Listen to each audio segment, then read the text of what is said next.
It's time again for another installment of the basics. And in sticking with the Star Trek customizable card game, today I want to explain to you how artifact cards work. Now, artifacts are a very underrated card in this game. I've known a lot of players over the years that don't use a lot of artifacts in their deck, but they are game-changing. You need to have at least, I would say, 4 or 5 artifacts cards in your deck, if not a couple more than that.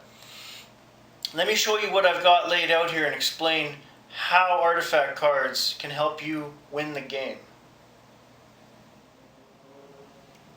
Artifact cards can do so many things that other cards can't, and you can introduce them in different ways.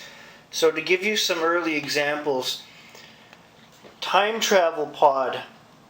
This is played as an interrupt card on any ship. That ship travels into the future and disappears for 5 turns. And you can pre-announce the return time within that time period. That's an awesome card to have in your deck if you want to get rid of something that's in your way or an enemy ship that you might not be able to overcome in battle. Thoughtmaker, also played as an interrupt card. You can look at your opponent's draw deck for 10 seconds and then rearrange it as desired. Think about that.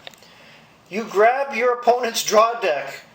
If he has power cards sitting at the top, you put him to the bottom. If he's got some useless equipment cards or cards that you have counters for, you put them at the top. You got to have this in a deck, especially if someone is playing a high-powered Federation, Klingon, or Borg deck. It's a must-have. Interface Generator. This is used as an equipment card, and it nullifies Chalnuths, Archers, Rebels, Impassable Doors, Phased Matter, Crystalline Entities, Armus, Nausicaans. Come on! You gotta have that to get rid of all those things. If someone's using any of those, that's instantly gone. The Iconian Gateway is one of my favorite artifact cards. This would be kept in your hand until you played it at a planet location as an event. So when you play this, anyone's personnel and equipment can move instantly from this gateway, wherever you put it, to another planet on the space line. That can come in very handy if you're trying to A, escape, or B, if your personnel on the away team have the attributes to complete another mission that you know of down the space line. You move them there, you've just scored some points, even if there's dilemmas sitting under that mission.